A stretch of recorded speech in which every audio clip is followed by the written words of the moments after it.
bringing in some of the guys from Coin Corner who've been working on Lightning pretty much since the Lightning white paper came out. We want to be both a significant Treasury player and also a significant player in the Lightning network as well. If you and I want to send Bitcoin peer-to-peer from our self-custodial wallets, that should function. And if the BlackRock ETF wants to buy Bitcoin so that people can hold in their pension funds, that's also a legitimate use of Bitcoin. Bitcoin simply is. It, as you know, it processes blocks, it relays messages around the network, it confirms the UTXO set, and so on and so forth. How we choose to use it is ultimately of no concern to Bitcoin because it's an inanimate bludgeon of a processing machine. So if I owe you $100 or £100, I can just print that and give it to you. So you've been repaid, but the actual value of what you've been repaid in may be completely worthless by that point. And what's the natural reaction to that? To protect yourself, you look for hard assets that the government can't print, or the government can't easily create. One of the best defenses against governmental tyranny is that the people in government are idiots. Perfect then. Hi, Freddie. Everything good on your side? Everything is very good. Awesome. Then thank you so much for being on again. It's been a pleasure. I think we have been in contact a few times in between, but it's so great to have you back on the podcast. How have you been? Very well, thank you. And thank you very much, firstly, for having me back on. And also wanted to say how nice it was to meet you in person. Finally got to see you in Las Vegas. And man, I know that Bitcoiners have proof of work and they go to the gym and they work out, but you are jacked. Like, I underestimate. I wasn't expecting. I'm a big guy, but I had no idea how tall you were. You know, because I'm a heavy guy, but you are massive. So we even out. Yeah, you're probably way more muscular than you seem to be on the screen, and I'm way taller than I seem to be on the screen. I think that's a general theme. We need to have a little icon next to us. You know how those things I have in children's science books showing you a man next to a dinosaur, and this is Freddie next to Robin for proportionality size. That's crazy. Maybe before we get started with the topic, for the few people that haven't seen you, give us some overview of who you are and especially why you're excited about Bitcoin. Fantastic. So my name is Freddie New, obviously. I've been working in the space for a while now.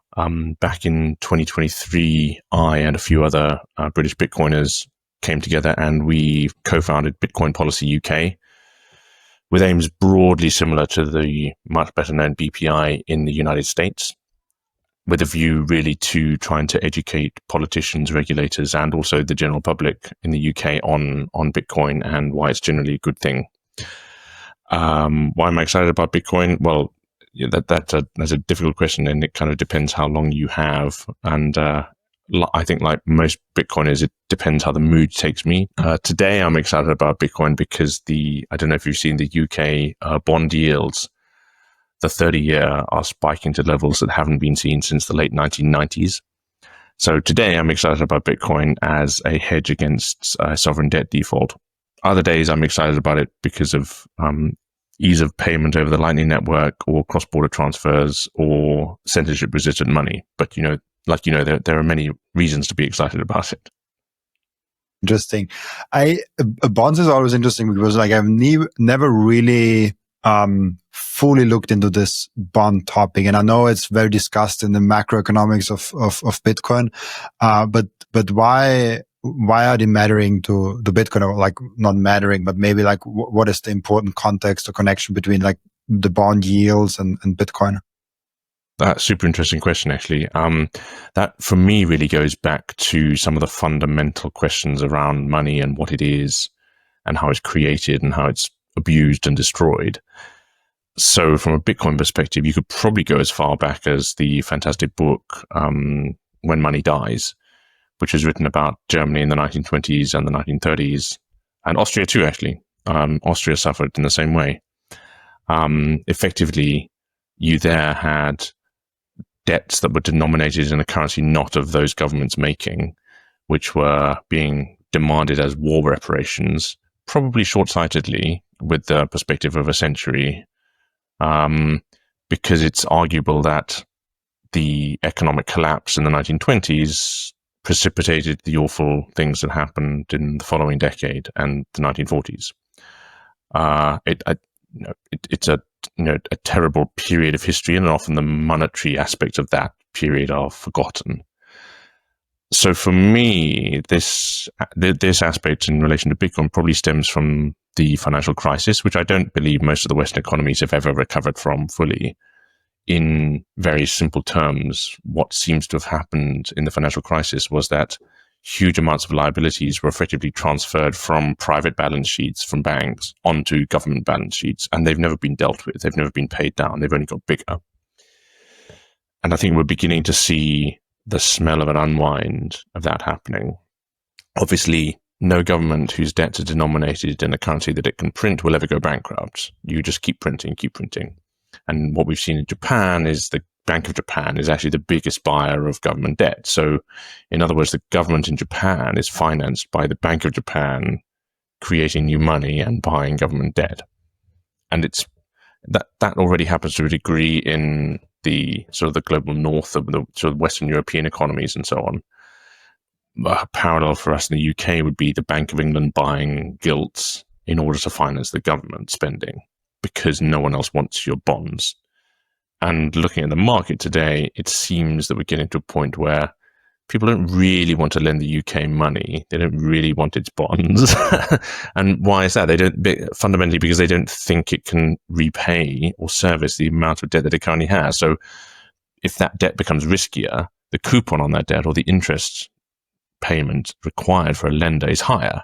And today it hit for a brief period 5.7%, which is higher than any time since 1998, which is a signal that the markets do not have faith in the UK government's ability to repay. What happens to that kind of scenario? Almost inevitably, history shows it's currency debasement and money printing. You print more and more and more money to service your debts, denominated in the money that you're creating for free. So if I owe you $100 or £100, I can just print that and give it to you. So you've been repaid, but the actual value of what you've been repaid in may be completely worthless by that point. So high bond yields mean people are not trusting trusting less in the government to repay them, and it also means it's a precursor of even more money printing. I believe so. Yeah. It's a rather weird situation, because this is not something that most people in the UK are currently interested in or paying attention to. But it's an important thing to watch, as in that it enables you to perhaps predict what is going to happen. And I think you're completely right. The most logical consequence of this is more money printing, more currency debasement. And what's the natural reaction to that? To protect yourself, you look for hard assets that the government can't print or the government can't easily create. Yeah, that's the whole thing that we went in a lot of times in this podcast already. But I think it's something that outside of the Bitcoin bubble, not a lot of people know, that this money printing and this inflation is not something that is just reversible. Like the system is set up in a way where you have to either keep printing money or you just implode the system. And no politician ever will implode the system voluntarily. So it's like no one will say, hey, let's reset the system. I will be the bad guy in the history. Even if he probably cannot even do that. So this like money printer coming, and it's always so fun when we have those run-ups to the meetings of Jerome Powell and other central bankers. I'm like we will anyways keep printing money. Who cares how much at that point? It will be a lot, will be a little bit less, but in general, it will be a lot of money that they're printing, and this will drive hard assets like Bitcoin up. Yeah, you're completely right. And you saying there that no politician will do anything to change that. We had a recent example of that in the UK.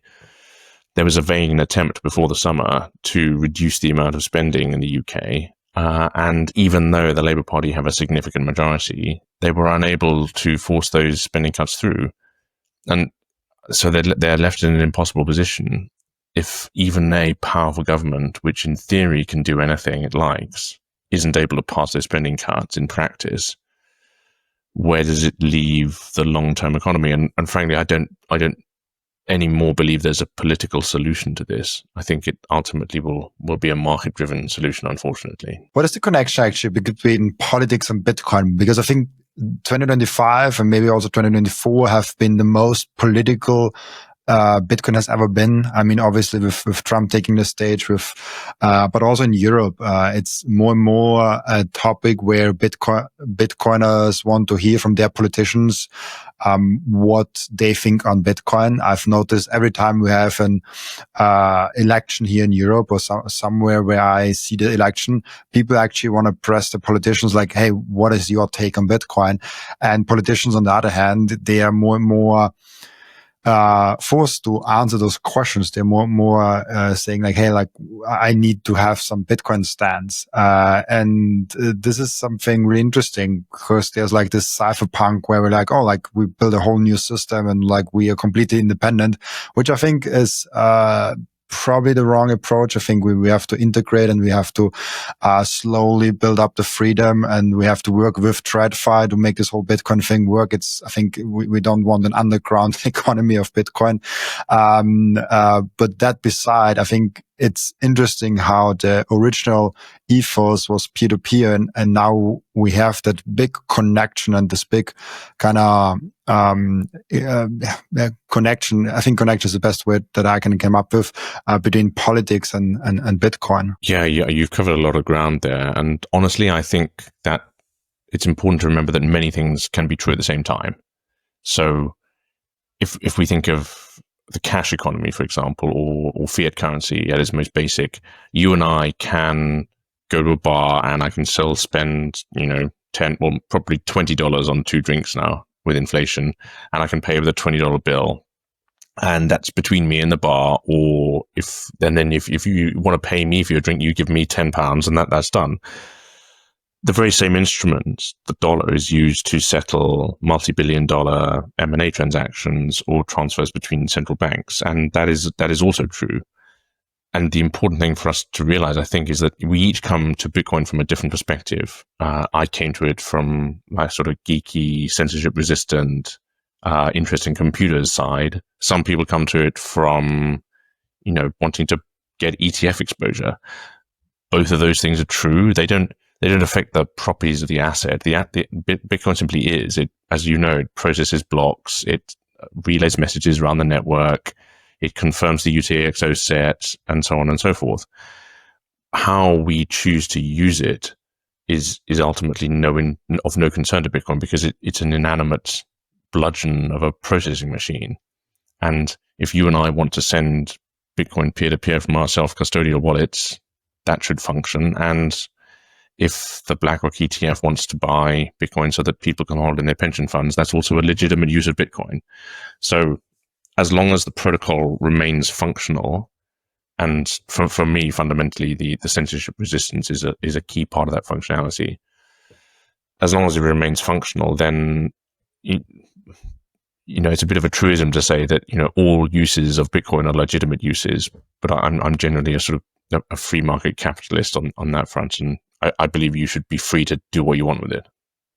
Yeah, I mean, that's the whole spirit of Satoshi for me, where people always interpret what Satoshi really wants or means and his intentions of the word. But honestly, I think the true spirit is just like we have now a neutral money, we have a neutral asset.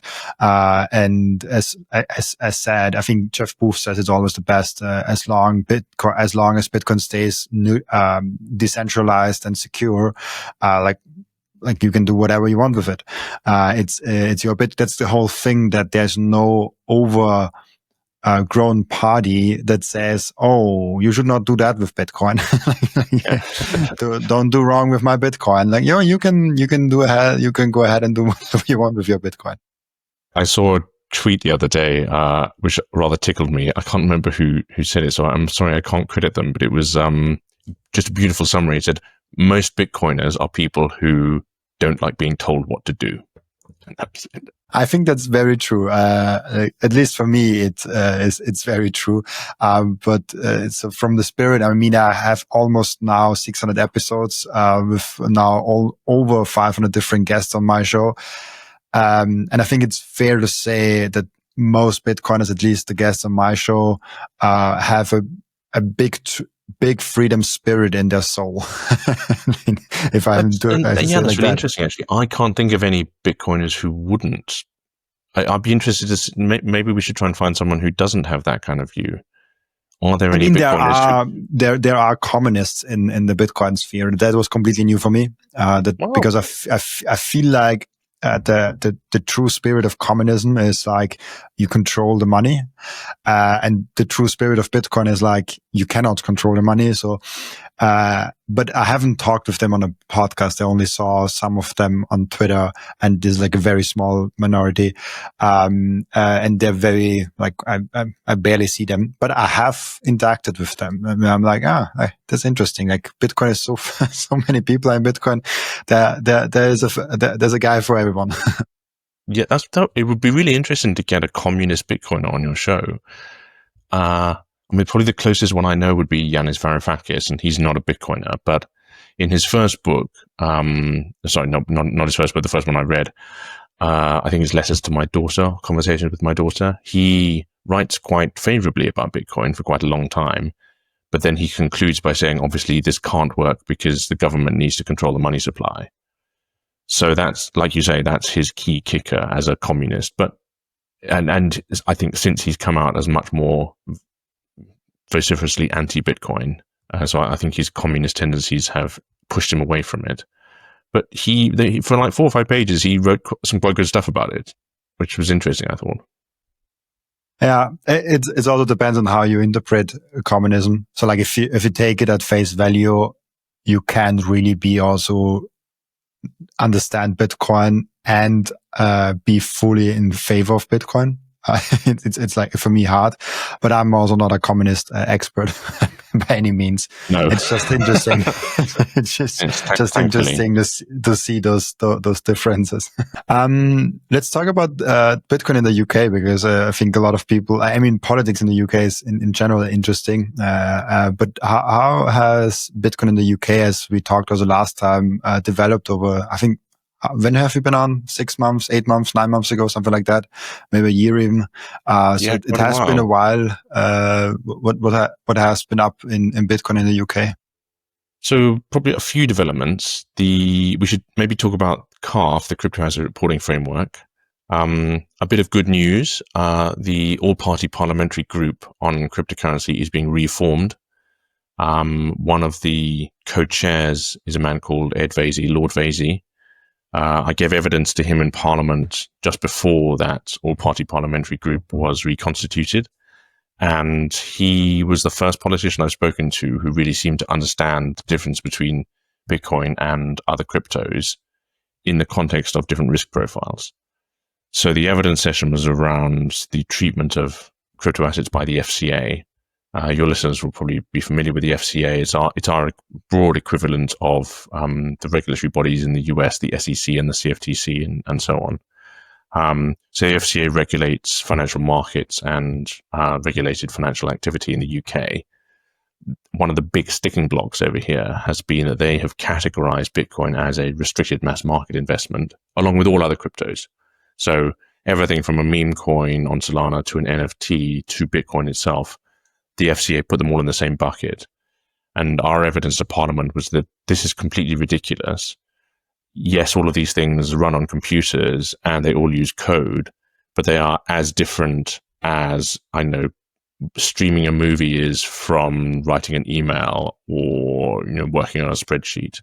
They're completely different. There's a huge amount of category confusion here. And a lot of our evidence has been trying to communicate that category confusion to lawmakers who are just as ignorant about this as everyone else is. So the first thing that the key part of our evidence of AZ was that if we can currently distinguish between a huge mega cap tech stock like Meta, Facebook, and a company that I start in my bedroom, with one shareholder and one director, if we can acknowledge that those companies, while they're still companies, have very different risk profiles and very different set of characteristics, we should be able to do the same in law for cryptocurrencies and recognize that Bitcoin is this blue chip, pristine, global monetary asset and it's completely different from a picture of a fucking cat that you may think is unique, but which is not. And he was genuinely the first politician who said, that makes sense to me. I can understand that. We should stay talking. So we've been in touch with him a couple of times since then. So that's a good step forward. And I think trying to find those sort of analogies or mental images that work for people is a good shortcut to communicating the truth about these things. I love the analogy of planets, where all like Jupiter and all of the other planets, they are also planets as Earth, but I rather stick with Earth. I'm not an expert on this, but I think life on Jupiter is not as good right now as an Earth, and you can make a lot of those comparisons. It's like just because it has some of the same technology, it doesn't make it the same thing. And it just because it's in the same category, it's like, it's like putting the same thing all together, which I think Bitcoin in general also don't like. And I think this is, an failure that a lot of people have made over the years, putting Bitcoin into crypto. And I think we have made a fairly good thing, that we have separated them on a marketing side. But also we're in a complete bubble. But if I talk more and more to people, they get it more and more. And if you listen to what politicians are saying, they more often say Bitcoin and crypto, which I think is very positive to see that they say Bitcoin and crypto. And they sometimes say things like, oh, we have to do Bitcoin regulations, or in general, like crypto regulations. So they still put it in a similar category, but at least there's like the Bitcoin name is kind of out there. And we have to fight really hard to not be in this crypto thing, because this distinguishing between crypto and Bitcoin is one of the most important things that we can accomplish. Because if people get those two are separate, we will have a lot easier to educate people and to orange pill people. Because otherwise, like if I say to someone, hey, you should look into Bitcoin, and he thinks about Dogecoin, of course he will not be open to that. I'm also not open to Dogecoin. He should not be it too. But he should be open to Bitcoin, and we have to make that kind of separation. I think you're right. Unfortunately, a lot of people need to make their own mistakes first and then come to Bitcoin afterwards. We actually in our messaging have been dividing it into sort of three buckets. So Bitcoin, stable coins, and everything else, which includes meme coins as a big part of that. I've said this before, but meme coins I'm actually fairly relaxed about, because they're so nakedly gambling. They don't. No meme coin is pretending to be the global reserve currency of the future or pretending to give you financial freedom. I tend to view meme coins as, so long as people gamble responsibly, I'm totally fine with them, enjoying themselves by, risking some of their capital on a meme coin. You want to go and have fun and maybe make some money doing that. That's your choice. I'm totally cool with that. And then obviously Bitcoin, we know plenty about. Stablecoins, I'm a little bit more cool on, mainly because I think they are probably where the CBDC movement is going to turn. I feel, and again, I'm not the first person to have said this, that while I acknowledge that a lot of people in the world do use and rely on stablecoins, they include within them a lot of the failings that I would be scared about from a CBDC perspective, such as the prime one being censorability, and secondly programmability. So we know that all stablecoin issuers are able to freeze certain addresses and to blacklist and outlaw certain coins. And fundamentally for me, if the government can do that to your money, then it's not money and it's not yours. It's a good point, and I think this is how America is kind of doing it, because they have a big no CBDC stand, but at the same time they're really big on stable coins, where I'm like, what's the difference? Yeah, exactly. It is a centrally controlled digital currency. Like that's a CBDC. Like for me, there's like no difference between a stable coin and a CBDC. Yeah. I mean, the one reason I'm less worried about stable coins and about CBDCs is because of market competition.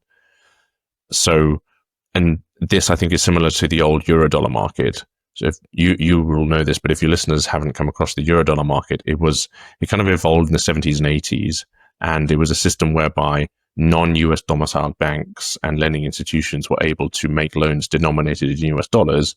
And as we know, when you make a loan in a currency, you create more of that currency. And this is one of the reasons why no one actually knows how many US dollars exist. Because every time, if for example, if I make you a loan right now of $10, technically we've illicitly created $10 more because there's now a loan obligation between us, and that's denominated in dollars. That's a silly example. Obviously, we would need a banking license to do it properly, but that's essentially how the Eurodollar market worked. And I see the stablecoin market as not dissimilar to that, in that you have a lot of corporate entities, Tether or Circle, for example, even Ripple now issuing their own stablecoin, who are able to effectively create new dollars, which are theoretically interchangeable for governments created by the Fed Reserve or by the US government. So, which is an interesting place to find ourselves. So the one reason why I'm less worried is because of market competition. You know, if Circle tries to stop your money, you can, I assume, rely on Ripple's, although you wouldn't really want to get involved with Ripple at all, would you? This is a good point, because like with stable coins, you have multiple providers where you have a little bit of competition. How's actually the UK stands? Like, I know the EU is moving forward as fast as they can with CBDCs. US is kind of, hey, we want stable coins and not CBDCs, at least at the moment. How is the UK looking at like CBDCs? Well, the UK is, as you would expect, looking like an idiot. That seems to be the main thing that we excel on at the moment. So unlike the EU, they're beginning to realize that they're not going to be able to create a CBDC properly. So my latest posts on this were in response to some intel from the governor of the Bank of England and his team.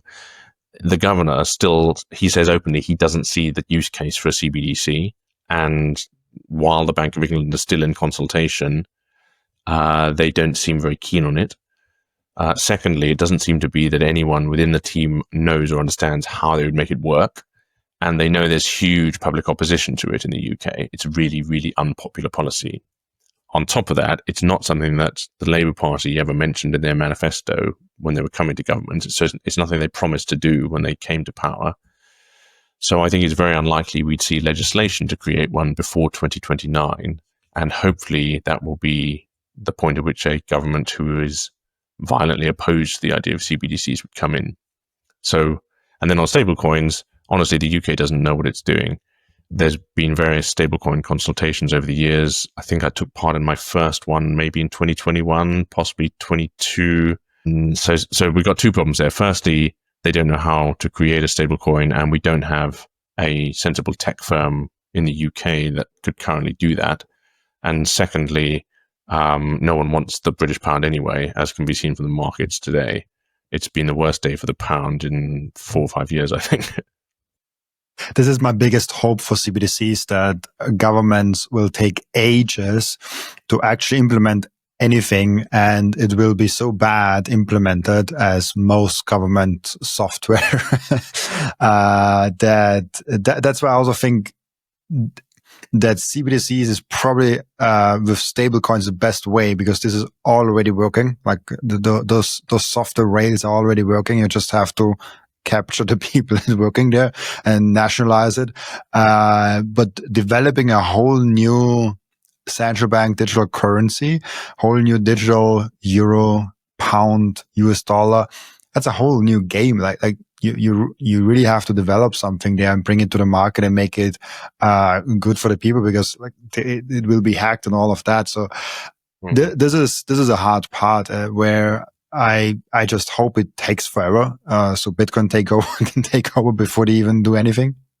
I think I'm completely on the same page with you there. It's ironic. I think one of the best defenses against governmental tyranny is that the people in government are idiots.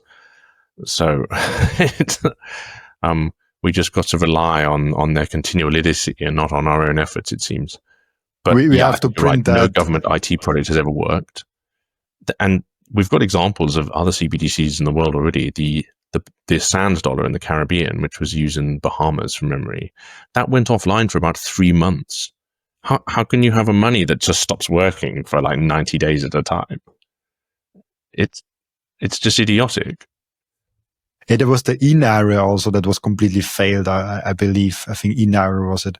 So we have many examples that failed with it. I think it's just something to be aware of. I'm curious on how fast the EU is doing something and what they come up with and how they incentivize people to use it. Because the whole game theory around is interesting, and they could make very, very simple incentives and people are flocking in.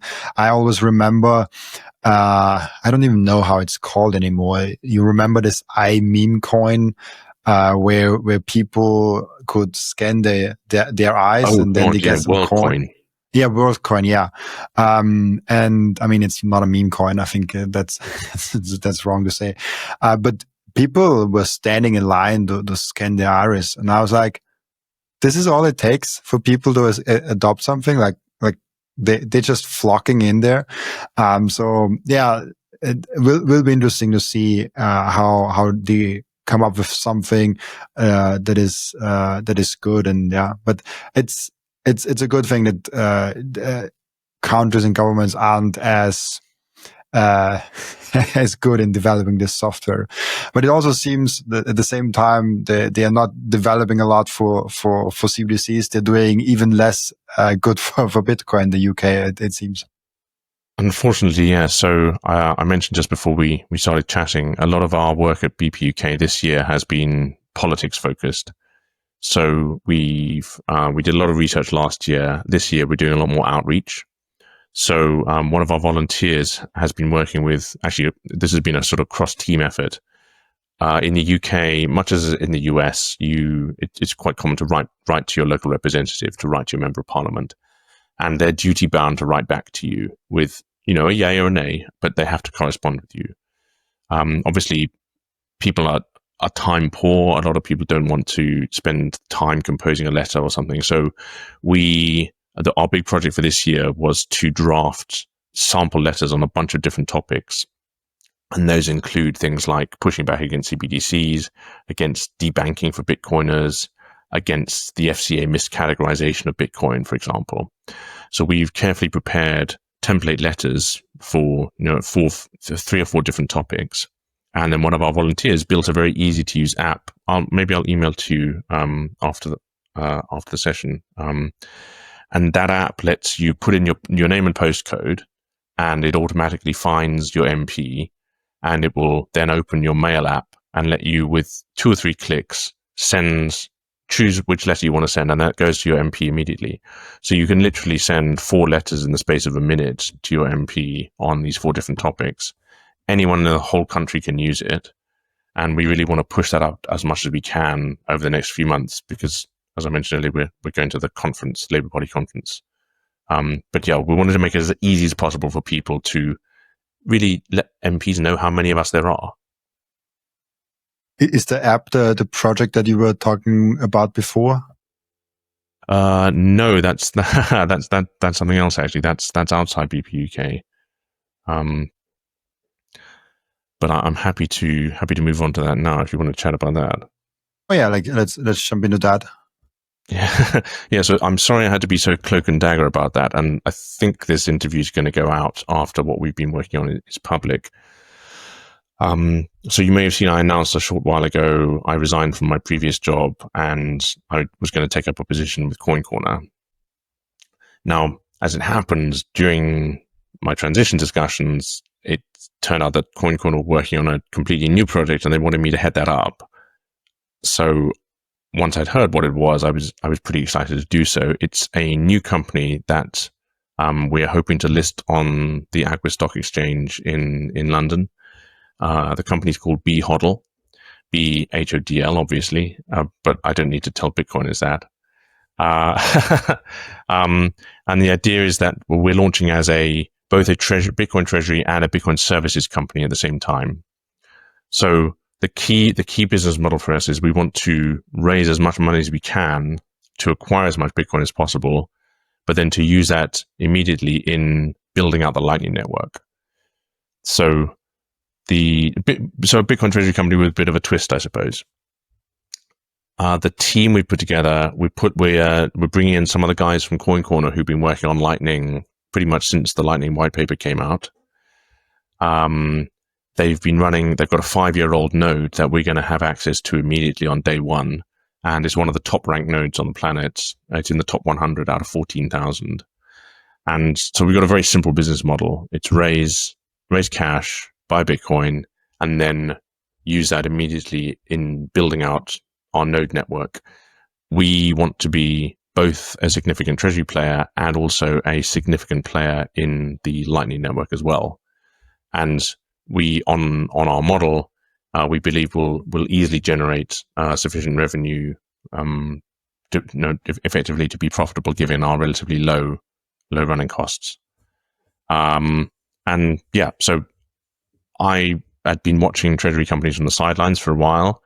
This one was exciting to me because of the nature of the team we've got on board, and I'm happy to go through the guys that we've got on the team as well, if that's helpful. And also the focus on Paytech and Lightning, because I think this is an enormous total addressable market. And to the extent that the Lightning Network can steal even a bit of the volume that's going across Western Union or across the Visa and MasterCard schemes or through SWIFT, there's a huge amount of growth potential there, and I want to be part of that. I love that. That sounds like a great idea. I think the Lightning Network is still very underexplored, for a better word, but it is something where this is a lot of potential, and especially now with low fees on the on-chain, obviously most people just tend to go on-chain, but this will change. Fees will come up a lot, probably in the hundreds of dollars, maybe at some point thousands of dollars, depending on what the dollar value and everything is. But the fees will be expenses, and as Bob Burnett puts it, we're rolling now on-chain in a Rolls Royce, and it is expensive to roll in there, and you should not expect to buy small things in a Rolls Royce. I spend and earn Bitcoin on a weekly basis now, and I do almost everything on-chain. I think this will change within the next year. I think in 1-2 years, I will do most of it actually on Lightning or along some layer 2, because the on-chain fees will just go up naturally over time. Maybe not next year, maybe in 2 years, whatever the time frame is. It's hard to predict the timing of it. And then it's we need to build out the Lightning infrastructure. We need to build out the layer 2s, layer 3s, and all the ecosystem around it. So I love that idea, because it's not just a treasury play. It's also the medium of exchange play. So it's the store of value and the medium of exchange kind of married in a company. Interesting. Exactly. And we've been making that point to investors that we've been speaking with. Obviously as Bitcoin monetizes, it began, as most monies do, as a store of value, something a collectible. And I think Satoshi himself called it a collectible originally. And then once lots of people have got that collectible, you're then in a position where it can begin to be used as a medium of exchange. And I think we're at a really interesting point in Bitcoin's history where the store of value narrative is almost taken as read now. Nowadays, if you stand up and say, "Oh, Bitcoin is volatile, you're going to lose all your money," you look like a fucking idiot, because it's a $2 trillion asset. Actually, slight segue. I saw a really interesting graph of the biggest value destruction episodes in history, and I think the biggest was Enron, and that's still only in the billions. So to suggest that a 2 trillion asset is going to suddenly disappear and go to zero, you're a fucking moron. I'm sorry, there's no other way of describing you now.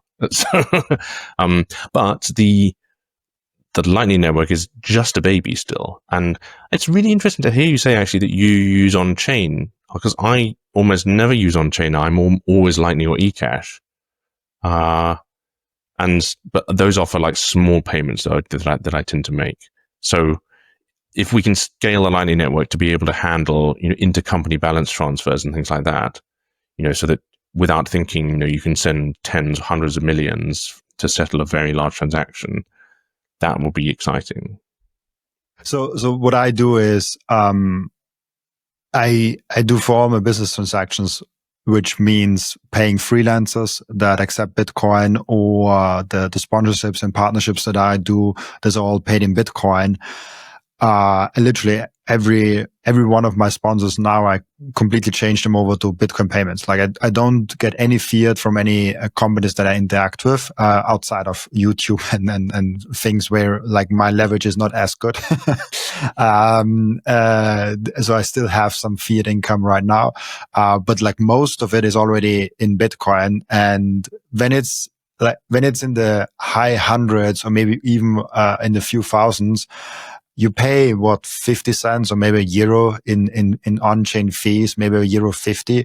Oh yeah, I do that every single time because then I have it on-chain, I have it in my self-custody wallet, and I have it in my savings device. If I pay and there's a Vienna meetup happening once a month, and it's usually in the same restaurant where you can pay with Bitcoin, the owner is a Bitcoiner.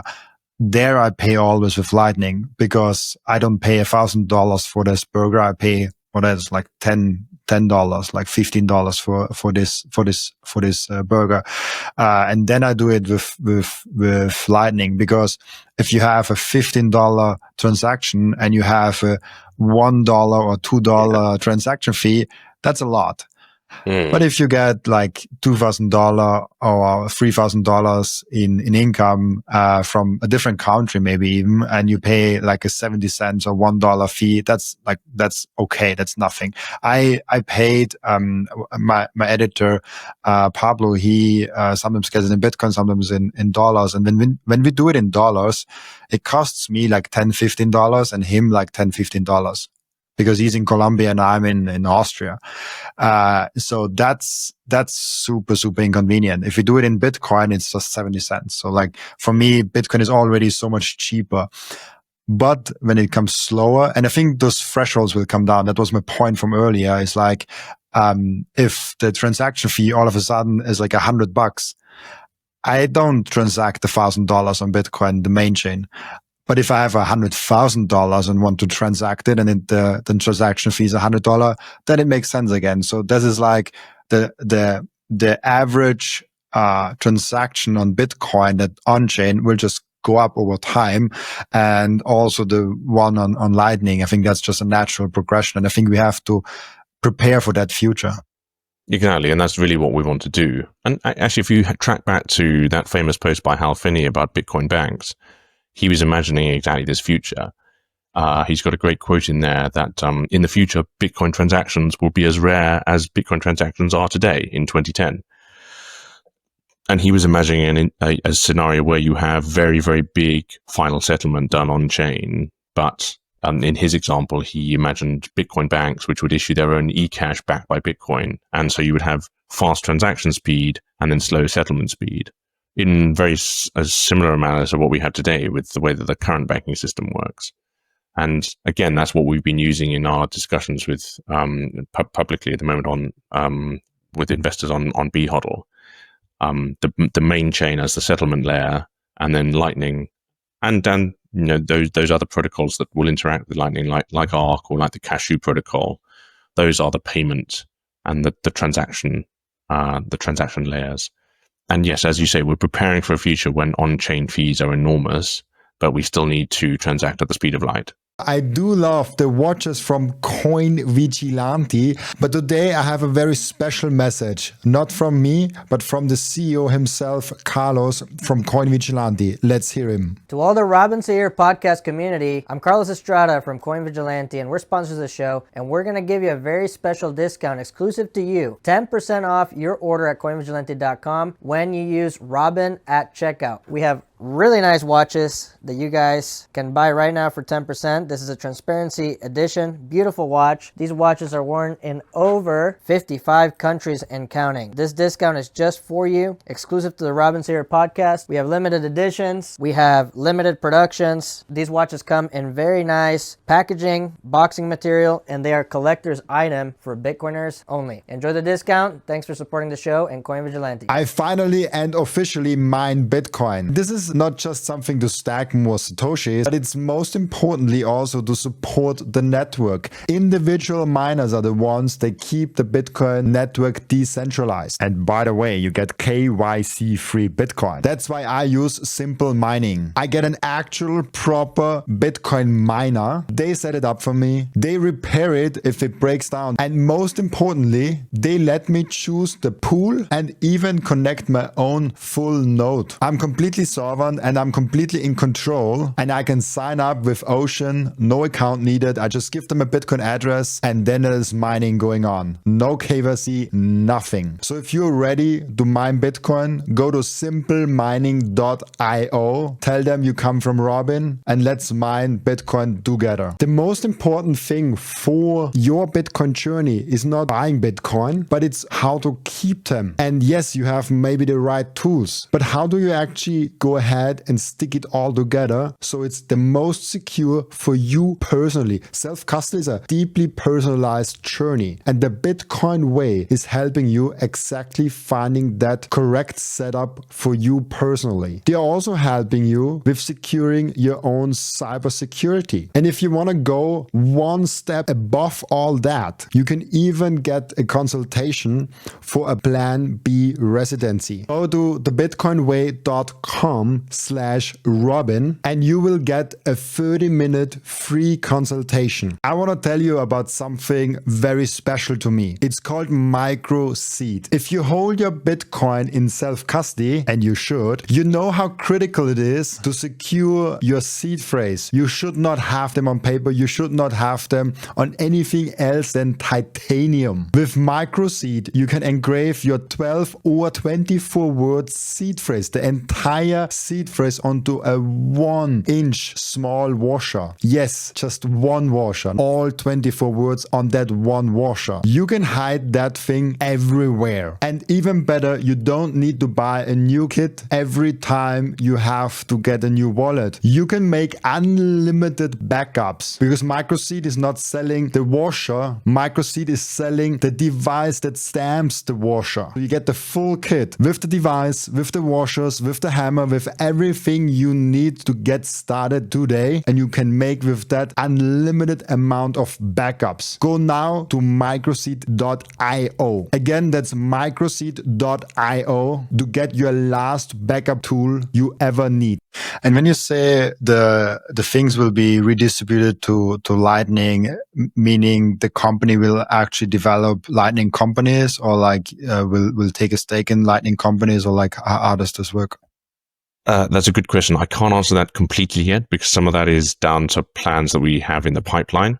So day one, we want to be grow into becoming a significant treasury company and a significant node operator. And like I said, we're gonna leverage the expertise from the team. So we have Zach Lakin and Danny Scott joining us from Coin Corner. They will be heading up as CTO and our Chief Bitcoin Officer. We've also got the ex-CFO of PayPal is joining us as our chairman. So David Jacks. He's got a fantastic experience in the paytech industry. Previously, he was at Silicon Valley Bank as well. We have Alan Farrington joining the board as well. His fund Axiom will be taking position in HODL also. So we've got a really interesting bench of people with experience in Bitcoin and Lightning in running Bitcoin businesses. To your specific question, firstly, we want to become a significant Lightning node operator, as well as a significant holder of Bitcoin. And then after that, everything's on the table. We have a couple of ideas already in the business plan for how we want to grow and develop other lines of revenue generation. And then, it's a good question, looking to either acquire Lightning expertise or personnel who have that expertise is definitely something that we would consider. Sorry, there was a bit of a roundabout answer. I can't give you a completely straight answer at the moment. Oh yeah, like no worries, especially the project. You noticed that before. It's like we're recording pre-launch and publishing post-launch. So like it's obviously like the project is really new. And I think I really appreciate that, that you bring that on the podcast so early on. I think that this is really cool to have like the insights, even like right at the starting of the company. And I think it's fully understandable that like not everything is like fully there already. Yeah, like that's kind of that's very normal and understandable as I did with the podcast. And I don't know if you've noticed that I've co-founded Microseed a couple of months ago, yes, where we have sure. we have the self-custody thing. And I have now a great appreciation that you launch things, and even if they are launched, they're not fully out. Like you have still a lot of things in the mix, and that's just like a metal backup. A treasury company and Lightning, that's a whole different game. So I appreciate that. Thank you. Yeah, there's always some stuff you can't say because it may be, you know, trade secrets or something you're working on in private. And then with going public, there's the additional complication that everything you say could be market sensitive information. Obviously, because it's a public company, we take our corporate responsibilities very seriously. I'm a lawyer by training, so I'm very keen on full compliance with all of the obligations that a listed company has.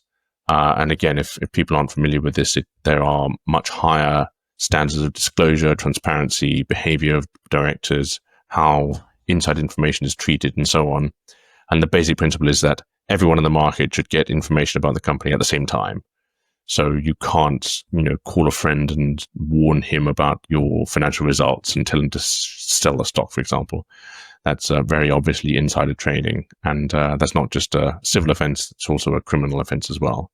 So if you are the director of a listed company, you need to take these things very, very seriously. Yeah, it is something which is just a whole different ball game. If you are publicly traded a company and a representative there, especially if you are, I think probably doesn't even matter which representative you are, as long as you're a representative, you have all the same responsibilities, which is interesting. Because this is the like. Sometimes Bitcoin make this mistake of saying, hey, there's this Bitcoin system and everything else is fiat.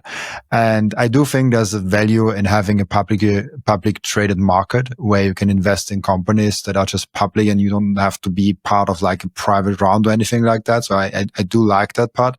And I say that because a lot of people say like, oh, there's treasury companies and this public going, like that's all like fiat. Like, why are we playing those fiat games? But I do think it's like, even in the Bitcoin world, I do think there is probably something like a public market. It might look different. And, being part of the public market is just like a different game because you have different, rules in there. How do you actually look at maybe the future role of treasury companies and in a Bitcoin world with the new hurdle rate? I tend to take quite a high level view of them. And by that, I mean that at some point, I think it's likely most companies will hold Bitcoin on their balance sheet as a reserve asset. And that's for the reason that we were discussing earlier, the fact that, you know, fiat is melting. And that was what first pushed Michael Seyr over the line, that he was holding this melting ice cube of cash on his balance sheet and he didn't know what to do with it. So I think over the long, long term, we'll see more and more companies adopting the strategy. And I also think, on that narrative, we're at an interesting point in treasury company development in that a lot of different treasury companies are doing different things now. So Liquid is in Canada is doing something similar to what HODL will do in the UK. They are looking to run and maintain Lightning nodes. SWC, obviously their core business is web development. Strategy's core business in theory is still software development, although I don't know how much of that they still do.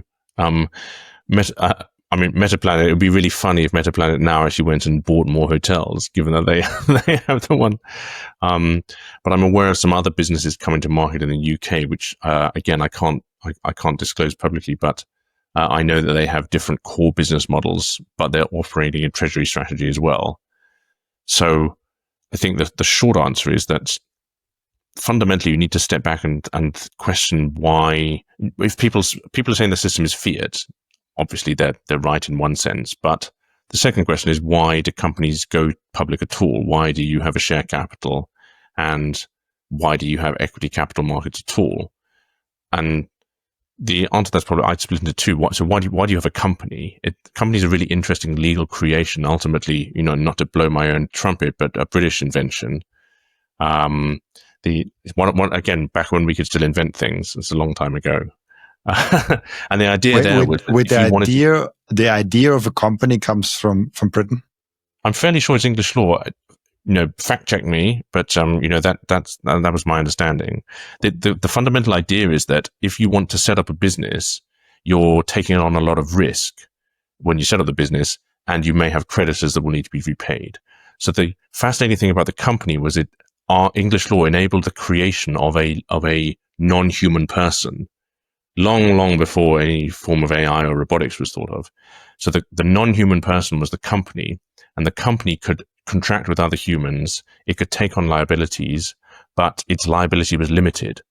So its liability was limited to the amount of share capital that was put into it. So let's say you and I go into business together. We form a sandwich delivery company.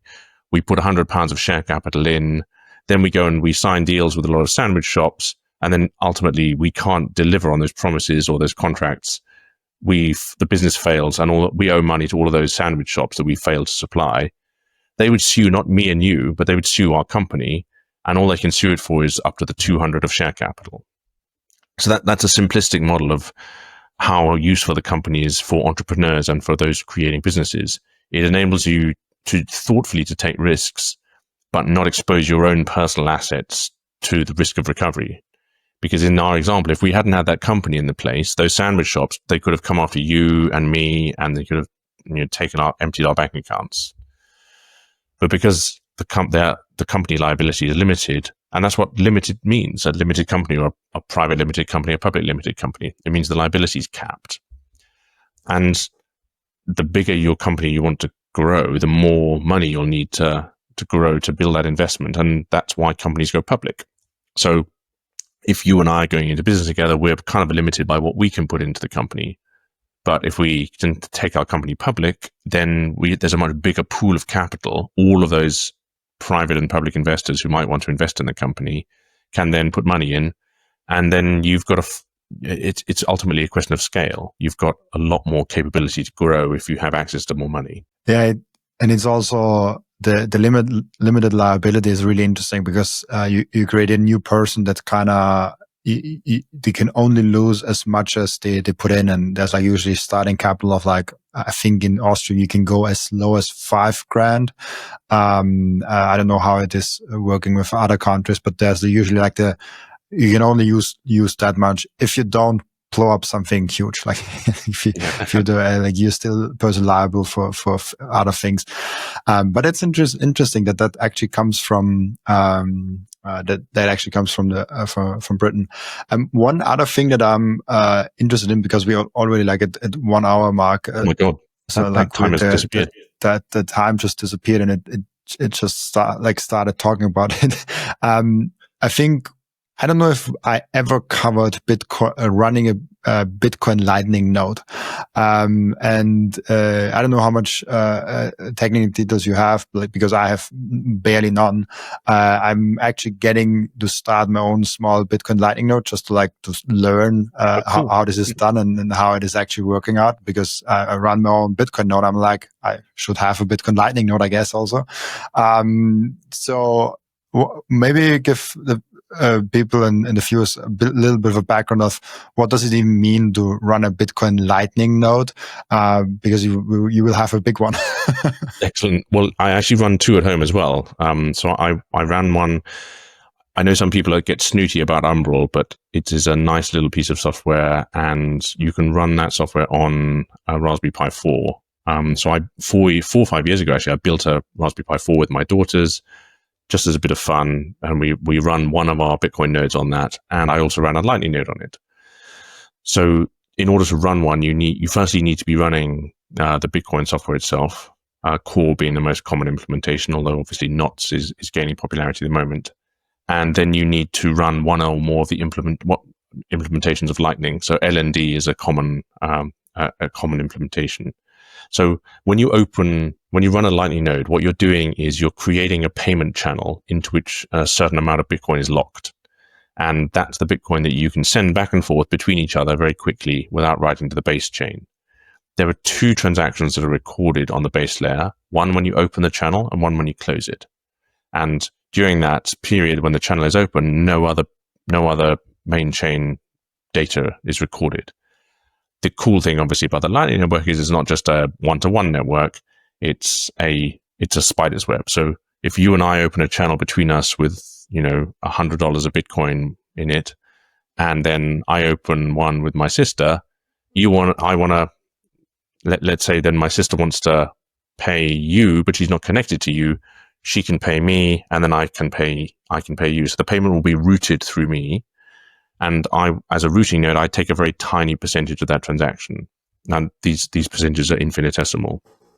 For the purposes of our business at HODL, we will optimize our node for routing. And there are various ways of doing that. For example, one is finding an underserved connection. One is simply having many good connections with other well-capitalized and well-funded nodes, and so on and so forth. Once your node is optimized for routing, you can gain between 1 and 9.7%. So the market is showing on total transaction volume during the year. And that obviously relates to the amount of Bitcoin that you have locked in that node. To the extent that I run little nodes at home, I run my other one on Start9, which is another operating system which runs on a small mini computer. That is my own one that I use for payments. So I have about $150 in that, in two channels, and it's connected to my software implementation, it's AlbiGo which is a great little app I use for connecting to my own node. So when I make a Lightning payment from my phone, it's a self-custodial Lightning payment back to my node at home and the channel that I have there. That will occasionally require topping up and maintenance. One other thing to say is that running a Lightning node is a bit time-consuming. You need continuously to balance payments and to make sure you're connected to other good channels. By balancing payments, I mean managing your inbound capacity and your outbound capacity. So if your inbound capacity is full, you may have $100 worth of Bitcoin locked in that node, but you can't receive payments because you need to loop that out and make sure that you can receive payments rather than only send them. So it's a rather active income that you get from the transaction fees. Yes. Yeah, exactly. That's a good way of looking at it. I had quite a lot of fun running my first Lightning node, but I would spend maybe an hour and a half every Saturday morning rebalancing my channels. So time consuming. And this with a very small one, like with like $150 of liquidity in there. Yeah, exactly. Actually, never more than that, and quite often a bit less. Yeah. So a fun thing to do, to learn how to do. What software and hardware are you using for yours? I haven't set up my Lightning node, but for my Bitcoin node, I'm also using Start9. I just like that, like I had a Raspberry before, but it made me problems. It was also like old one. And so I like to have like a robust one with a nice software on it. That's kind of more plug and play. Like even though I'm a software developer by trade, I literally like learned that and I was practicing it for like almost 4 years. So I'm very good with command line and doing all that shit. But I'm just impatient with things. So I like plugging in things, having it to go like, oh, it works. And like I'm connected and here and there. So, I like plug and play solutions. And I don't know, Start9 has a nice thing going, and I like it. But I also appreciate, and you can do it on everything. Like you can literally, I have an old PC actually that I have here, and I'm debating if I should throw it away or run a Bitcoin node on there. just to spin up a new one. My third one is down in the basement. It's a desktop that I think is 12 years old now, and it now runs Linux, and it's got a node on it as well. I literally have this one here. It's like I literally found that one, and I was like, should I throw it or just put a Bitcoin and Lightning node on there? Do it. But yeah, that's what I think we should talk about the reality that not enough people run nodes. Like this is something that I'm still shocked about by how few people actually do that. And it took me also a while. Like I started running a node when I already started the podcast. So I run a node not even a year now. So this was a big achievement of mine. I had the Bitcoin podcast before I had my first node. But yeah, it's one of those things that, and I had self-custody now since 4.5 years, and always relied on other nodes. Basically, that's what you're doing. Like you either have your own node or you rely on someone else's node. Somebody has to run that node. Yeah, I'm also surprised as well. I forget how many nodes there currently are, but I think it's only about 20,000 reachable nodes. Yeah, and then there's the hidden ones, and they estimate like there are maybe 40,000, maybe 60,000. But yeah, like 23 or 22,000, I think was the last time I looked up. It's a shame. I mean, I suppose I'm a bit of a weird one here in that I started running a node long before I had any Bitcoin. You ran a Bitcoin node before you even had Bitcoin? Yeah, I had no Bitcoin. I was literally just trying to learn about how the software worked. Haven't I told you that before? I don't know if you told me before. Maybe I forgot, but that is interesting. Actually, maybe you're the first person I mentioned. Maybe this is the first time. I don't actually think I've ever told anyone that before. So I came across Bitcoin first in 2013, didn't learn enough about it, came back to it in 2015, thought, right, I'm now going to learn about this. So I remember I went to bitcoin.org and I read everything on there, and it said, so then if you want to learn about, this is the implementation, this is the wallet software, downloaded Bitcoin. It was Bitcoin QT back then. It wasn't even Bitcoin Core. And then you install this, you download this whole blockchain, you've got to wait for days. I didn't know what I was doing. I didn't understand but it was a fun time. Yeah, and then I was running a node for ages and just watching blocks tick in and just tinkering around with the software. It was fun. What do you actually, because we're on this thing, and I got that question out the last, I think, 2-3 days. So when this will come out, like it will be already weeks, like 1.5 weeks in the past, where I asked about core versus nodes. And then I'm one of the persons that is not fully on any side, because I'm like, let's have 1 million nodes running and not debate what implementation we run. They are very much identical from a non-technical point of view. They are like not that different. So I think it's more important to fight for more people running nodes than like what software the people that run there. How do you look at like core versus nodes, the whole debate there? Well, firstly, I agree with you there. The more people who run nodes, the better in my view. And as a baseline, I would hope that anyone who goes to a Bitcoin conference is going to run a node. You think about how many at Bitcoin 2025, 50,000 people there, and there are only 20,000 reachable nodes. All of those people should get a node immediately and start running it. You should just get a Raspberry on the entrance, like set it up, set it yes, up, exactly. set it up. Oh my God. That would be suggest that to David Bailey as a goodie bag. That's a fantastic idea. Core versus nodes. Honestly, I don't think I know or understand enough about the debate. I mean, I understand the broad strokes of the debate. I know the main players. I know the arguments. But fundamentally, I think it's down to a freedom of choice. If you want to, you run what software implementation you run. What's important to me is that it remains decentralized, widely distributed, both in terms of geography and in terms of people, and backwards and forwards compatible. So I don't want any change made that would affect the robustness of the censorship resistance of the money, because that's such a fundamental property for me. Other than that, if you want to run knots, you want to run core, that's fine. Maybe the only other thing I'd say is that I don't think that any kind of debate of this sort is ever a time to personally attack developers who are working on one or other of the implementations. We all may have our own views and disagree with people about storage of arbitrary data in the chain. Personally, I don't want Bitcoin to be used for non-monetary purposes, but I accept that it's a free protocol, and if people want to use it for non-monetary purposes, they can. I fundamentally think that over time, the market will provide a solution to this. And it's really important not to attack people who are working on the software, often for very little money, sometimes none at all. So, if we can keep the debate civil and sensible without attacking each other, I think that's a sensible way to go. It's very emotional. And I had no idea how emotional it is. Like, I asked the question publicly day before yesterday, I think. And oh man, you got blocked. I saw your tweet. But you were so polite, and you weren't even attacking anyone.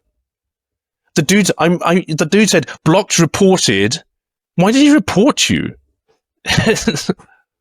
I mean, I think it comes naturally. Like, I don't even know how many people report me at that point every single day. At least a lot of them say, and I usually don't even reply to it or give it any pref because it usually is nothing. But this one kind of triggered me where I'm like, okay, I only asked a question. I'm not even on a side yet. I'm not even doing anything, because usually when people are this extreme, it's because I put an opinion out there and I'm like, okay, yeah, you don't like my opinion. You will do whatever it takes to block me and unfollow and report and whatever. It's okay. It's in your own, doing, and you can choose to do that. But then I was like, this is just maybe we should pull it up, because probably not all the people on Twitter and followed it, but it completely blew up. I was impressed by how many people actually interacted with it. And I just asked a question, and this was very. It was very innocuous. It was an open question. You didn't express an opinion or support for one or other implementation. Yeah, because I haven't formed even an opinion. That's the thing. And so just that I was asking Bitcoin nodes versus core. What are you guys thinking on that? Seems like nodes is the obvious choice for sovereignty overall. Question mark is the only argument for core that it has been around for a while. That's kind of.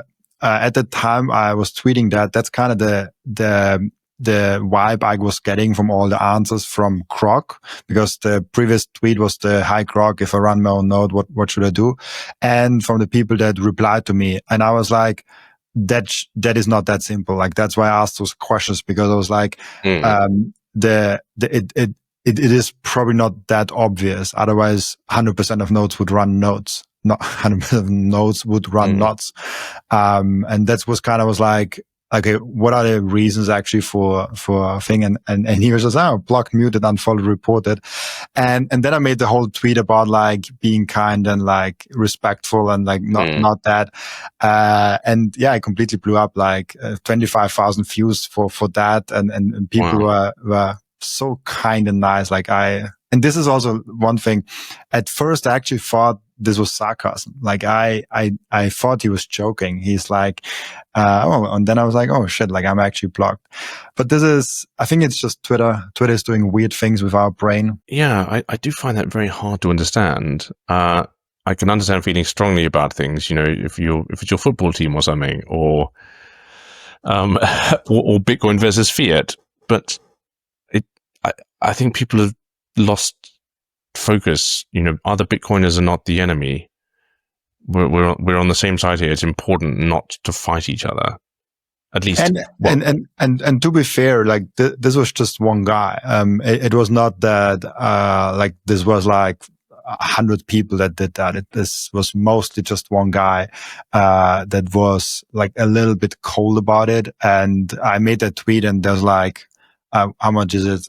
It's over 100 comments that I got, and there was not a single one that was even defending him or was being bad about it. All the comments that I read was oh yeah, what is he doing? They were really on the kind side of it. And so I was actually impressed by how kind people were and then how supportive they are. I just wanted to point out hey, be civil, don't be emotional, and be kind in the Bitcoin sphere. I think it matters how we also interact with each other. to the outside world, because I know it can feel like a bubble and like a closed club, but newbies, newcomers to Bitcoin, they look at Twitter and they see things, and it matters how we speak to each other and how we treat each other, and how if we are pulling in the same mission. And so it's just, I think it's not productive for Bitcoin overall if we are tearing each other down. I agree. And, you know, having said that, I would tend to agree with you that by and large, my interactions for many years with almost everyone who works in Bitcoin or is a Bitcoiner have been very kind, pleasant, and civil. The interesting thing, I think, is that most Bitcoiners have a very low bullshit tolerance. So, yeah, you know, you will get called out for bullshit quite quickly, but that's all fair. It's like playing sport. You know, you play sport against another team, you play hard and you play to win, but afterwards you have a beer with each other. You know, it was all a game. And I think the same is true intellectually of Bitcoiners. If you come to the table spinning bullshit or trying to scam people, you will get called out, and you'll often get called out quite bluntly, because a lot of people in Bitcoin are quite blunt. And, you know, that's fair. That's fair enough. But ultimately we are engaged in the same game, and our mission is you know, it's complementary to each other. So, yeah, I agree with you, but I also would say that most of my interactions have been very pleasant, with the odd one or two exceptions. Yeah, and especially in person. So I would strongly advise everyone that only has been in the Bitcoin community on Twitter to go to a meetup, go to a conference, go to some local place where you can meet Bitcoiners in real life, because I haven't done that the first 2-3 years in Bitcoin, and I was just on Twitter and never on a conference, and it's totally different. Like it's not what you expected. Like I can almost certainly tell you that the thing that you might expect is very different to the feeling that you actually have. Like, at least for me, that was the feeling. And in person, I've never had anything of even a remotely bad interaction with anyone. And I interacted actually with quite a lot of people, like not even a remotely bad interaction. Like everything was not even neutral. All of that was very positive. You're right. And Bitcoiners really love new people who want to learn about Bitcoin. So if you turn up to a meetup or a conference and you say, I really want to learn about Bitcoin, people will love you. And they will want to share everything they know about Bitcoin with you as quickly as possible. And you will probably find yourself trying to get away from them because they will want to help you so much. I was just about to say, like if you're going to a Bitcoin local meetup and saying like, hey, I'm new, I want to learn about Bitcoin, be prepared to spend a lot of time there and to have a lot of new friends, and they won't let you go unless... Exactly. And so, in a good way. So you will get a lot of intention. Like it's not a closed group where you come as a newbie and you just sit in a corner. No, you sit in the corner and everyone is around you and speaking to you. Yeah. And actually, I love what you say about never having a bad interaction. I completely agree. I've been going to conferences for a long time now, and I think every single one has been a thoroughly enjoyable experience in their own different ways. And one of the lovely things about Bitcoin is it's such a global community. You meet people from so many different places. I mean, you and I would probably never have met, would we, if we hadn't had this thing in common? There's no way our paths would likely have crossed. Completely, like different country, like different things. Like I love the community aspect that Bitcoin brings us together. Yeah, 100%. It's one of the nicest things about it. You realize that in every country around the world, there are people who believe and think the same as you. And that's a wonderful thing. There's one thing that I thought about. The first thing that you really get from Bitcoin is the money part, the wealth part. So like you get number go up, you get the thing. The second thing is you get freedom. You can transact with anyone. Nobody can take away your things. And that's like the two main pillars of Bitcoin. But the third pillar I thought about, and it's kind of, how should I say it? It's not that obvious, and most people don't do it. Otherwise, we would have hundreds of thousands or maybe even millions of people going to conferences and not 20,000 or 10,000, is the aspect of getting involved in a community and being inside of the community, not outside, being an active participant and not just a spectator. I mean, there's nothing wrong with being a spectator of the community and holding Bitcoin in Twitter, being on YouTube, being in the online presence is very, very good. But then even better if you go to the offline presence of Bitcoin, being at the conferences, meetups and all of that. This is a total game changer for me. And I've said it, I think, multiple times on the podcast. The first Bitcoin Prague conference made me realize I have to take this more serious. And I was already all in Bitcoin. Like I had all my money already in Bitcoin. I was like, oh shit, I don't take this serious enough. And this was the day where I was like, yeah, I'll take it now serious. And then I started the podcast, did more Twitter and all of that. And a year later, I had Michael Seyr on my podcast at that very conference. Just from like taking it serious. So I think going to a conference can give you a lot more than you might think, because I see Bitcoiners pointing out like, oh, when you consider the flight and the hotel and like the ticket, it will cost me so many sats. Like this will be like 2 houses in the future. And you're probably right, but you also have to see at the opportunity cost of not going to be in the community. And I think the opportunity cost is way higher than what it actually costs to come to the conference. Yeah. It will be worth it, and a couple of quick thoughts there. The what you've done is your embodiment of the saying, you can just do things. And if you go to a Bitcoin conference, you'll find a lot of people who want to make a difference. They want to matter. They want to make a positive change. And those are great people to be around, irrespective of whether you're in Bitcoin or not. Being with someone who has a bias for action, they used to call it at Amazon. You can just do stuff. I was at a conference in Nashville with the Human Rights Foundation, and one of the things that was said in the closing speech there was, you are all fixers. That's why you're here in this room. All of you have identified problems and you want to try and do something about them. You want to make them go away. You want to fix things. And that's a lovely group of people to be a part of, and that's very valuable. And then personal anecdote, going to conferences, I wouldn't be sitting here now speaking with you if in 2022 I hadn't gone up to Edinburgh to the first Bitcoin conference in the UK, because it was leaving that made me want to set up Bitcoin Policy UK. And then in no small part of my work there, am I now going to be hopefully taking HODL public and listing on the London market. So that's happened in, just 3 years of being publicly in the Bitcoin space. And, you with your massive podcast, it's 500 plus guests, is it now? More than. Yeah, it's almost 600 episodes and over 500 different people. So like I count 2 things. I count how many episodes, but more importantly, I count how many different people. So I've done with not that many people a second episode, and with like probably like only 7 or 8 people or like something like that, 3 episodes. And I think with nobody ever 4 episodes. So there's actually a big how many different people are there, and it's over 500 at that point. And I want to get to 1,000. Like I want to speak to over 1,000 Bitcoiners, and then I might be more satisfied and know more about Bitcoin. Fantastic. I mean, do some kind of a lottery the next conference you go to. Scatter some tickets out, and then say if you grab one, you come on the podcast. That would be a fun idea. Like because I think BTC Sessions does that. He puts things around the area, and then you get like sats for that. Would be fun of like getting like one special place somewhere hiding a thing as QR code, and if you scan the QR code first, you get to be invited on the podcast. That would be fun. Would be very cool, like a Charlie and the Chocolate Factory golden ticket sort of thing.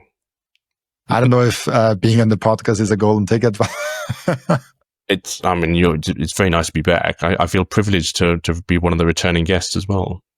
Oh, thank you so much. No, like I appreciate that, and especially people really like the first one.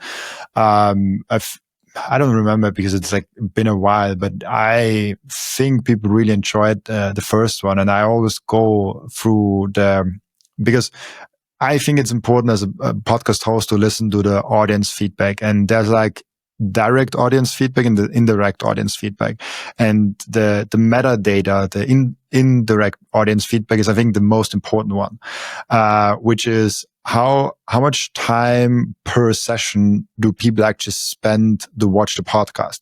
So YouTube and all other podcasting tools give you the metric of when someone started watching the podcast, on average, how long have they been sticking around?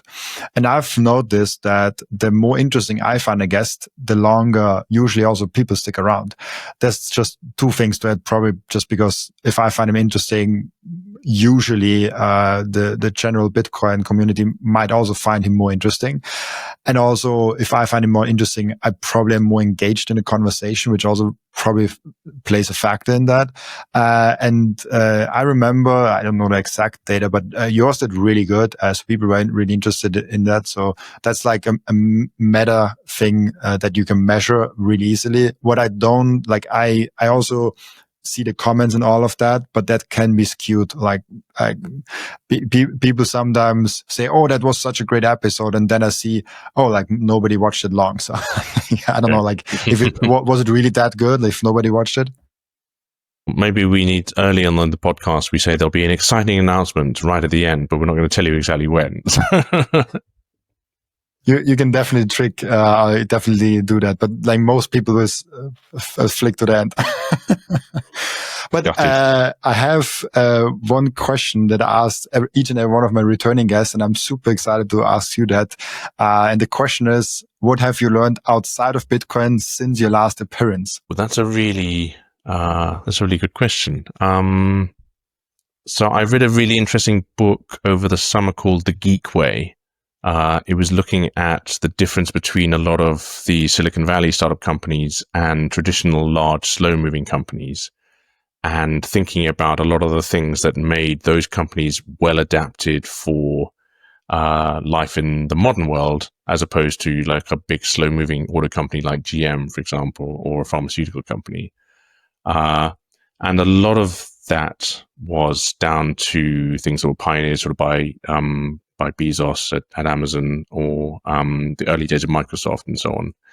Things like, actually, we talked about one of the bias for action, making sure that decisions can be made quickly in small teams and giving employees high degrees of autonomy over their decision-making processes and not getting bogged down in making a change to software or change to hardware. And even some tech companies suffer from this. For example, BlackBerry and Nokia didn't have smooth, quick, relatively autonomous decision-making processes in their decision tree. And as a result, both of those companies ultimately were outcompeted by Apple and by the Google Pixel and so on. So basically, that was some learning around how decision-making and running of companies is adapting to sort of the last 20, 25 years of tech. So I don't know if that was the best answer, but that is something I've learned since I last was on. I love that. And it's especially like, I want to get something completely outside of Bitcoin in there. Like my normal question is like, what can we learn from you besides Bitcoin? But I don't want to ask the same questions to returning guests. That's why I did for returning guests a slightly different version of that. And my main intention is to get something completely outside of Bitcoin. So, people don't only learn about Bitcoin, but also like get a new, maybe small nugget in like, oh, like I should also like look into that. And I think that's a really interesting nugget that we have never really discussed. But yeah, giving people autonomy is a very good choice. I guess this, and you see also who are good people. If you give a great person a lot of autonomy, he will just blow up and do extremely nice and great stuff. And if you limit a great person, like he cannot do that much because he's limited and he's like, oh, I'll only do that. And all of a sudden the energy goes out and he probably finds another project in the medium or long run. So this is something really cool. Oh, well, thank you. That was a good question to finish on. We have now our end routine still, where the previous guest is asking a question for the next guest without knowing who the next guest actually is, as we did also last time. And the previous guest asked you the question: what is the most positive habit that you did for most of your life? Oh, it's got to be simple for me, and you've already teased me about it. It's getting up early every day and going to the gym. Whatever I'm going through, whatever experiences I'm having, no matter how tired I am, the gym is always there for you. It doesn't judge you. It just waits, and sometimes it waits longer than it should. But yeah, having control over what you're doing, how you're moving your body, and being aware of off your phone every day, just for a small period of time, that's got to be it. Are you doing it every single day, or like 3, 4, 5 times a week, or about 5 times a week? So I tend to take the weekends off because I hang out with my kids. But Monday to Friday, I'll do 45 minutes every morning. Nice. How early are you standing up for that? Because that's something I do. Like, I see when I stand up earlier, the day is better, but it's super hard to stick with that, especially if you don't stick with it on the weekends. Yeah, it is. So I get up either between 5:30 and 6. And then half an hour to have a coffee and wake up, and then I'm in the gym. Amazing. I love that. Really cool. Thank you so much, Freddie. And for anyone that haven't met Freddie in person, he definitely is in the gym a lot. There's no way around that. So thank you so much, Freddie, for being on. Before I let you go, where can people find you and find more about all your projects? Oh, fantastic. Well, my Twitter is @FreddieNew. That's just my name, all one word. Bitcoin policy work is at BP. It's at bitcoinpolicy.uk. And then look out for HODL. We are hopefully going to be going to market within the next 10 days or so. And we also want retail investors to have an opportunity to partake in the IPO. So keep a lookout for announcements on that. Awesome. Thank you so much, Freddie. And also thank you so much for everyone that is watching and listening, for joining us today. As always, I'll be back tomorrow with another episode. Bye-bye.